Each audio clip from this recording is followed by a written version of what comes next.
Following the U.S. bombing of 3 nuclear sites in Iran yesterday, Trump administration officials are breathing a sigh of relief that the highly classified bombing mission appears to have gone off without a hitch.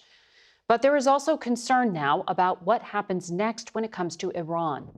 Operation Midnight Hammer involved top-secret planning and a head fake as 2 strike forces of B-2 bombers departed the U.S., flying in opposite directions late Friday night. On Saturday, defense officials confirmed to CBS News that there were, in fact, B-2s headed to Guam, flying west from their home in Missouri. But those were decoys. A separate fleet of B-2s departed from that same location, heading east to the targets in Iran. Pentagon officials say the mission was an overwhelming success, but also concede it is too early to assess if Iran still has nuclear capability. 14 30,000-pound massive ordnance penetrator weapons, or MOPs, dropped on an underground nuclear facility in Fordow and a key uranium enrichment site in Natanz. Additional American Tomahawks struck a 3rd site at Isfahan. I think Tehran is certainly calculating the reality that planes flew from the middle of America in Missouri overnight, completely undetected over 3 of their most highly sensitive sites, and we were able to destroy nuclear capabilities. We believe that'll have a clear psychological impact on how they view the future. At the White House late last night, President Trump issued his own stern warning to Iran. There will be either peace or there will be tragedy for Iran far greater than we have witnessed over the last 8 days. Remember, there are many targets left. Tonight's was the most difficult of them all, by far, and perhaps the most lethal. But if peace does not come quickly, we will go after those other targets with precision, speed, and skill. And those words, go after other targets, have led to confusion and some concern about what is next for the U.S. role in this very volatile crisis. Secretary of State and acting White House National Security Advisor Marco Rubio now joins us. Mr. Secretary, I know it has been an intense few hours, but so far it does not appear that Iran has yet retaliated against the United States. What intelligence do you have at this point about their capabilities to respond, the intent of their proxies? Is there any kind of command and control structure left to activate them? Yeah, well, we'll see what Iran decides to do. I think they should choose the route of peace. We've done everything. We have bent over backwards, okay, to create a deal with these people. Steve Witkoff has traveled the world extensively, met with them. Well, not even met with them, met through the Omanis with them and discussed back and forth. We even put an offer to them that they wanted elements of it in writing, and we offered it to them. Very generous offer, by the way. We've done it, and we're prepared right now. If they call right now and say, we want to meet, let's talk about this, we're prepared to do that. The president's made that clear from the very beginning. His preference is to deal with this issue diplomatically. But he also told them we had 60 days to make progress or something else was going to happen. And I think they thought they were dealing with a different kind of leader, like the kinds of leaders they've been playing games with for the last 30 or 40 years, and they found out that's not the case. So this mission was a very precise mission. It had 3 objectives, 3 nuclear sites. It was not attack on Iran. It was not an attack on the Iranian people. This wasn't a regime change move. This was designed to degrade and or destroy 3 nuclear sites related to their nuclear weaponization ambitions, and that was delivered on yesterday. What happens next will now depend on what Iran chooses to do next. If they choose the path of diplomacy, we're ready. We can do a deal that's good for them, the Iranian people, and good for the world. Yeah. If they choose another route, then there'll be consequences for that. Let me follow up on a phrase you just word, weaponization ambitions. Are you saying there that the United States did not see intelligence that the Supreme Leader had ordered weaponization? That's irrelevant. I see that question being asked in the media. That's an irrelevant question. No, they have that everything is the they key need to build point a weapon. in U.S. intelligence assessments. You know no, that. No, it's not. Yes, it was. No, it's that not. The political decision had not been made. I know that better than you know that, and I know that that's not the case. But I'm asking you whether the order was given. And the people who say that, it doesn't matter if the order was given. They have everything they need to build nuclear weapons. Why would you bury things in a mountain, 300 feet under the ground? Right. Why would you bury why do they have 60% enriched uranium? You don't need 60% enriched uranium. The only countries in the world that have uranium at 60% are countries that have nuclear weapons. because it can quickly make it 90. They have all the elements. They have. Why do they have a space program? Is Iran going to go to the moon? No, they're trying to build an ICBM. No, but so that's they can a question. One day put That's a warhead on question. it. That's a question of intent, and you know, in the intelligence assessment, that it was that Iran wanted to be a threshold How do state you know and what the use this intelligence leverage. assessment says? I'm How do talking you about know the what the public intelligence assessment March says? assessment, and that's why I was asking you if you know something more from but March. that's also if an order inaccurate was representation of it. That's an accurate representation of it. That's not how intelligence is read. That's not how intelligence is used. Here's what the whole world knows. Forget about intelligence. What the IAEA knows. They are enriching uranium well beyond anything you need for a civil nuclear program. So why would you enrich uranium at 60%? Right. If you don't intend to one day use it to take it to 90 and build a weapon? Right. Why are you developing ICBMs? Why do you have 8,000 short-range missiles and 2,000 to 3,000 long mid-range missiles that you continue to develop? Why do you do all these things? They Understood. have everything they need for a nuclear weapon. They have the delivery mechanisms, they have the enrichment capability, they have the highly enriched uranium that is stored. Yes. That's all we need to see. Right. Well, and especially in so the it was hands the of a regime that's already involved in terrorism and proxies and all kinds of things around. They are the source of all Yes, and instability in the Middle East. no one's disputing that. I'm not doing that here.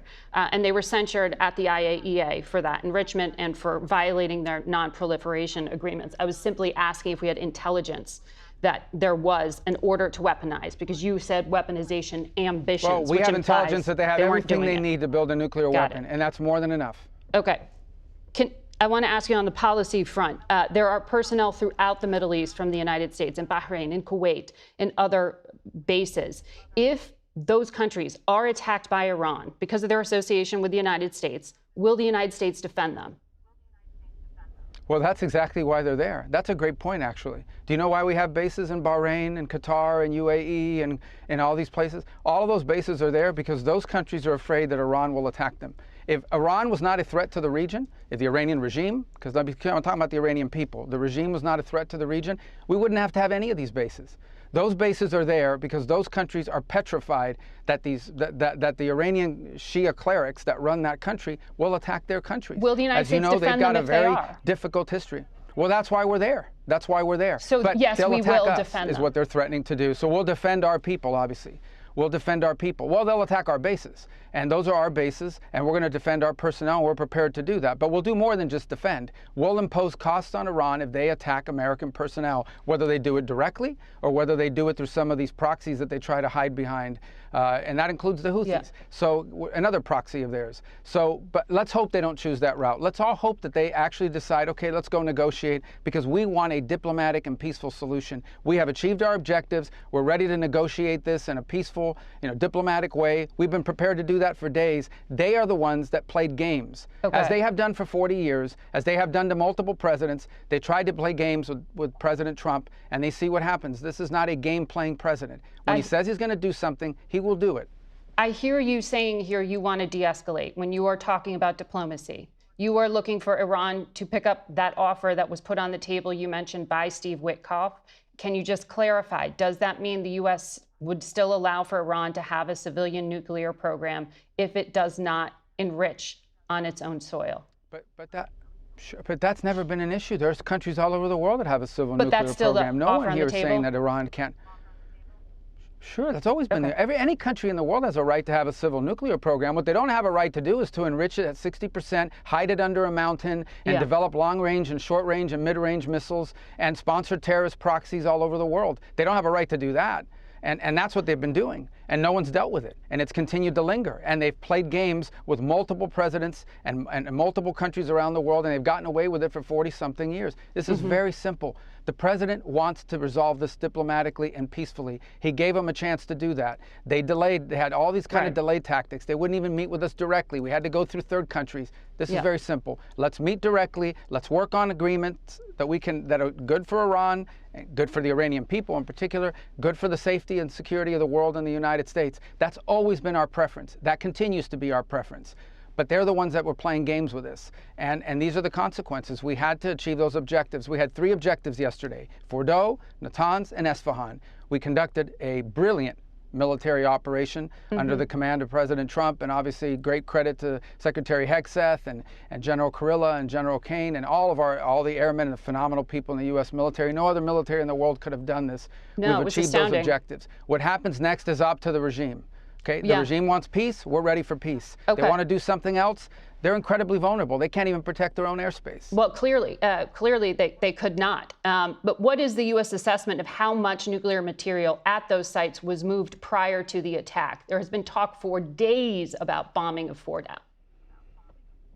Well, look, we don't. No one will know for sure for days, but I doubt they moved it because you really can't move anything right now, and they can't move anything right now inside of Iran. I mean, the minute a truck starts driving somewhere, the Israelis have seen it and they've targeted it and taken it out. So our assessment is we have to assume that that's a lot of 60% enriched uranium buried deep under the ground there in Esfahan, and that really is the key. What they should do with that is they should bring it out of the ground and turn it over. Multiple countries around the world will take it and downblend it. That's what they should do with that. And what they should do is say, we're not going to have any enrichment capability in our country. Instead, what we're going to have is a civil nuclear program like dozens of countries around the world have, where we build reactors that create electricity and we import enriched material. And we've made very general, I'm not going to get all the details of the offers, but there are other avenues here that would be acceptable to them. If that's what they wanted, if what they want is a civil, peaceful nuclear program, the route has always been there. The problem is that everything they're demanding has nothing to do with a peaceful program. They are all the things you would want if you want to retain the option of one day weaponizing the program, which has been their clear intent. To me, that's indisputable. I followed this issue for 15 years, including the intelligence on it for 15 years. Okay, I have followed it. And the intelligence, these are assessments, and sometimes they've been wrong. I've seen them revised multiple times. These guys want a nuclear weapon one day. Okay, they do, to that point. and it isn't going to happen. Not while Donald Trump is president. Understood. You've said this is not about regime change, but you are describing a regime that you have said for decades, I mean, for upwards of 40 years, has chanted death to America, has done all the things you just described. Isn't a diplomatic deal with them a lifeline? Aren't you offering to negotiate with the same people you're saying did all these things? So therefore, are you actually looking for regime change? Well, that misses the point. I don't like that they chant those things, but one thing is that they chant those things. Another thing is that they chant those things and they have terror proxies are all over the world, and they have long-range missiles that can reach the United States one day, and they have the potential to be one step away from a nuclear weapon. Yeah, well, one day could be tomorrow, could be a week from now, could be a month from now. You know, all it takes is the flip of a switch. By the way, they're not going to broadcast that to the world. By the time we figure out that they're doing it, you have all the pieces in place, okay? It's like you have a gun here and the ammunition. It only takes 1 second. We have other targets that we could hit, but we achieved our objective. The primary targets we were interested in are the ones that were struck tonight in devastating fashion. The ones that were struck, I guess, tonight over there, their time, in devastating fashion, and we've achieved that objective. There are no planned military operations right now against Iran unless they mess around and they attack American or American interests. Then they're going to have a problem. And I'm not going to broadcast what those problems are, but suffice it to say, know this. The United States flew halfway around the world, right into the heart of Iran, over their most sensitive locations. These things got rocked. And then we left. And we were out of their airspace. We were over the ocean before they figured out what had happened. And there are plenty of other targets. We don't want to do that. That's not our preference. We want peace deals with them, and that's up to them to decide. You said defend American interests. Would the United States military take action to keep, for example, the transit point, the Strait of Hormuz, open? If there are attacks on oil installations, would the United States consider that a direct act by the state, even if it was carried out by a militia? Well, I'm not going to take options away from the president. That's not something we're talking about right now in terms of being immediate. But if they do that, the first people that should be angry about it are the Chinese government, because they take a lot of their oil comes through there. So they should be the first ones that are saying if they mine the Straits of Hormuz, the Chinese are going to pay a huge price. And every other country in the world is going to pay a huge price. We will too. It'll have some impact on us. It'll have a lot more impact on the rest of the world. A lot more impact on the rest of the world. It would be a suicidal move on their part, because I think the whole world would come against them if they did that. Will the Chinese and Russians stop trading with Iran? You have to ask the Chinese and the Russians. You haven't Probably asked them? not. I mean, they're getting, the Russians are getting a bunch of these, these drones that they're using are coming from Iran. Exactly. They're coming from Iran. So I saw the foreign minister, instead of meeting with Steve Witkoff, is headed to Moscow to meet with Putin, which was a pre-scheduled meeting, which is fine. You know, they can go meet. And, the Russians at the end of the day, I mean, they buy drones from them. But look, this is very simple. We want to have an agreement with them, a diplomatic agreement in which they have a civil nuclear program but are not enriching and don't have weapons-grade material or weapons-grade capabilities laying around. That's that simple. That's our interest here. Understood. Who they trade with, who they deal with, those are other topics. Our objective here is very straightforward. They're not going to have a nuclear weapon. They're not even going to get close to a nuclear weapon. They're not even going to be in the neighborhood of a nuclear weapon because these people are dangerous. This is a radical Shia clerics who run that country, Yes. and they are the source of all instability in the region, all of it. Without And you're Iran offering to and this negotiate regime, with them, there so- is no Hamas, there is no Hezbollah. Well, because we don't want them to have a nuclear weapon. Okay, but that's the core objective. But I'm going through the things they've done because that's why they can't have a nuclear weapon. Okay, they sponsor Shias. Yeah, I'm just trying they to- sponsor these Shia militias, Hamas, Hezbollah, all these other terrorist groups. These people are never going to get anywhere close to a nuclear weapon. Not while Donald Trump is president. For the Americans at home who are going, are we at war? You know, I'm trying to suss out some of the facts here. So why would Iran agree to any peace deal if the United States has already pulled out of one that they had, as President Trump did in 2018, and now has launched 2 surprise attacks? Both Israel and the United States have done so. There is such a massive trust deficit there. How could you possibly come to but the trust a- deficit started an with agreement? Iran. I know. Well, the trust deficit, the ones that shouldn't be trusted are the Iranians because they're the ones that sponsor terrorism. Did they forewarn us before they blew up the embassy in Lebanon and killed over 200 American servicemen? Did they forewarn us before they built IEDs and blew the legs and arms off of American servicemen in Iraq? I mean, these are the people that are doing this forever. They're the ones that no one should trust. They're the ones that have lied about their nuclear program. But They're that the ones that have all hidden things from sounds the like international organisms. But that sounds like we're headed towards regime change, where the desire to get these people out of power. No. Are you? No. A serious foreign policy is one that's focused on identifying what our national interest is. You don't have to like the regime. There are a lot of regimes around the world that we don't like, okay? But in this particular case, what we are focused on is not the changing of the regime. Okay, that's up to the Iranian people if they want to do that, but that's not what we're focused on. Our national interest is about one thing, and that is Iran not getting anywhere near the capability to weaponize and have nuclear weapons. They're not going to get anywhere near that capability. The president has made that clear from day one. Our preference for solving that problem, that very specific problem, is through diplomacy. We've said that. We've given it every opportunity. They played games. They tried delay tactics. They're trying delay tactics now on the Europeans because of the snapback provisions. When did and you the talk about the president make JCPOA, this- that was a crazy deal. When did the president make this decision? Because he said he was giving 2 more weeks of diplomacy on Friday, and on Friday these jets took off. Well, the president retains the opportunity to pull out of this at any moment, including 10 minutes before. But the president ordered options. Look, the decision, in my view, was made when he wrote a letter to the supreme leader and he said, over the next 60 days, we want to do a deal with you and solve this problem of nuclear weaponization. Yeah. We want to do it peacefully. Okay. If after 60 days we don't see progress or it isn't solved, we have other alternatives. All He right. made that very clear. I think what some people Mr. are Secretary- struggling with here is that we today have a president who does what he says he's going to do. And that's what happened here. And hopefully Mr. the Iranian Secretary- regime got that message. We're going to hit a commercial break, so I have to wrap you there. Thank you very much for your time.